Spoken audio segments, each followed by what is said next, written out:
안녕하세요. 여행 전문 채널 여행사랑TV입니다. 오늘은 서울이 넓고 좁아 인구 밀도가 높고 교통체증도 심해 서울 면적 확대로 교통난과 주거난의 해결을 위해 전문가 의견을 들어보았습니다. 수도권이란 서울특별시와 대통령령으로 정하는 그 주변 지역 경기도를 말합니다. 인구, 경제, 문화, 교육, 의료 등 모든 면에서 자타공인, 넘사벽, 한국 제1의 지역이자 도시권입니다.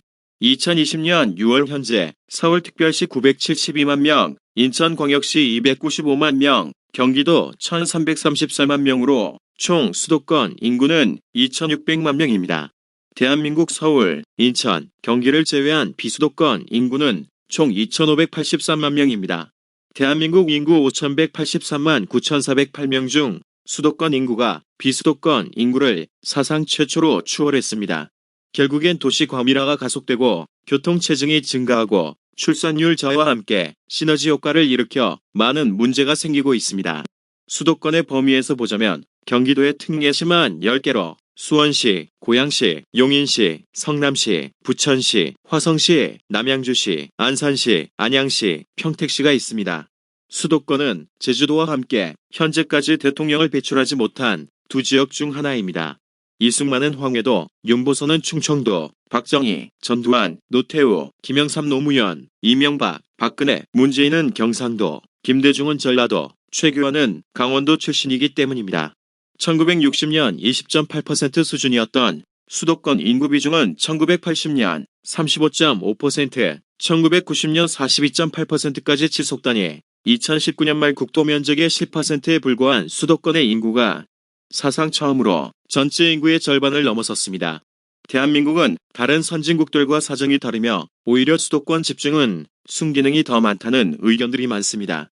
주요 도시의 공동체를 함부로 세종시처럼 외곽으로 옮길 경우 해당 지역에 대한 국가 영향력 행사가 약해지는 경향이 있다는 비판도 있습니다. 수도권이 너무 국토의 서북쪽 귀퉁이에 있어서 상대적으로 거리가 떨어진 지역에 불이익을 받는 면이 크다는 문제점도 있습니다. 강원도 수도권과 인접한 춘천이나 원주 등 서부 지역은 수도권 전철이 일부 연결되는 등 일정 부분 수도권 배후 지역으로서의 혜택이 있기는 하지만 그 외 지역은 산지가 많아 발전이 매우 더디며 특히나 영동지방은 태백산맥으로 단절되어 있어 서울과의 연계에 한계가 있습니다. 충청도는 상대적으로 수도권과 가까워 2000년대 이후로 본격 성장 시대를 맞았습니다. 각종 수도권 규제로 인한 기업, 대학 유치로 특히 천안시와 아산시의 발전이 도드라집니다. 수도권과의 교통이 발달했고 경부축에 위치했으며 다른 지역들보다 비교적 평지가 많아 산업단지들과 여러 신도시들이 들어서고 있습니다. 결국 이 문제는 여러 가지로 극복해야 할 난관입니다. 제조업과 서비스업 등은 상당히 집약적인 도시구조가 필요하며 주요 도시의 집약성, 그 자체가 생산성 및 국가동력의 확장 기능을 하기 때문에 지역경제 발달에도 매우 중요합니다. 강원도가 가장 몰락이 심했던 때는 1980년대 탄광산업이 폐지되고서부터입니다. 카지노와 레저가 강원도의 유력한 산업으로 부상했고 2018년 열리는 평창올림픽 유치 여파로 국가적으로 도로와 철도 인프라를 개선해주고 있는 것에 기대를 걸고 있습니다.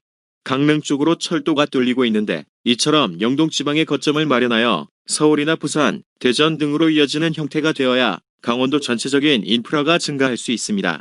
2014년 미국 브루킹스 연구소에서 조사한 바에 의하면 사실상 수도권이라고 볼 수 있는 경인권의 경제 규모는 세계 4위로 대단한 규모입니다. 수도권의 엄청난 성장과 유사한 산업체 개성의 이익을 바라는 지방의 요구 때문에 정부는 세종특별자치시를 만들어 행정중심복합도시로 개발하고 혁신도시를 지방에 만들어 수도권에 밀집된 공기업과 정부기관들을 지방으로 분산시키려 노력하고 있습니다. 이에 더해 산업시설이나 공기업을 위치하여 수도권에 집약되어 있는 도심 커뮤니티의 구성원을 뜯어와 지역사회에 이식하려는 경향도 보이고 있습니다.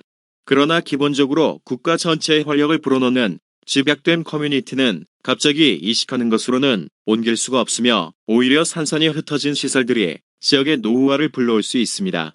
바람직한 건 유력한 지역산업을 발달시켜 성공을 꾀하는 것입니다. 주요 도시에 집약된 커뮤니티는 공무원이나 행정부가 그들끼리 만든 것이 아니며 기업과 공장을 동원한다고 만들어지는 것도 아닙니다. 주요 도시가 생겨나는 때는 지역 경제가 활성화된 곳 중에서도 실리적이고 외부인의 집결이 용이한 사회가 만들어질 때입니다. 시민사회와 시민 간 장기간의 생계 접촉 끝에 장기간 실리적인 문화가 구축된 후에 부인이 해당 지역에 결집하면서 만들어진 것입니다. 그 위에 대도시권이 만들어지는 것입니다. 이렇게 집약성이 필요한 산업구조와 상관없이 수도권 인구의 분산을 꾀하려고 하지만 오히려 세종특별자치시가 개발이 되면서 인근 충청도 인구를 빨아들이는 역기능이 생기고 있습니다. 어설프게 충청권에 있는 대학은 오히려 수도권으로 옮기려는 움직임도 있어 수도권 규제 완화는 충청권을 중심으로 극렬 반대하는 상황입니다. 가장 큰 문제는 균형 발전이 광범위한 개발의 포화로 이어지고 개발의 포화 상태는 도시의 노후화로 이어져 손쓰기 어렵게 될 수 있다는 점입니다. 그렇다고 도시 재생이라며 그동안 몰빵으로 개발해준 도시에 또다시 비용을 집중 투자하면 타 지역에서 좋아하지 않습니다. 전국의 혁신 도시도 일정 수준 이상의 성과는 이루기 어려울 것이라는 전망이 있습니다. 공기업, 공공기관은 국가가 주인이니 지방으로 본사 이전이 가능하지만 사기업인 대기업 본사나 서울의 유수한 사립대들을 지방으로 강제 이전시킨다는 것은 자유민주주의 체제를 부정하는 국가 정체성이 걸린 일이기 때문에 불가능한 일입니다. 수도권 밀집을 강제로 지방으로 이전하는 경우 부작용이 많으며 수도권 범위를 확장하여 자연스럽게 분산시키는 것이 국가 발전에 유리합니다. 일반 시민들의 지방 강제 이주는 말할 필요도 없습니다. 자유민주주의 체제하에서 주민 강제 이주가 정당화되는 경우는 후쿠시마 원전 사고와 같이 강제 이주가 아니고서는 현저하게 큰 위험이 초래되는 경우에 한정됩니다. 한국과 정반대로 집약적인 도시구조를 지향하지 않아 국가 경제가 휘청이게 된 사례도 있는데 다름 아닌 이웃나라 일본입니다.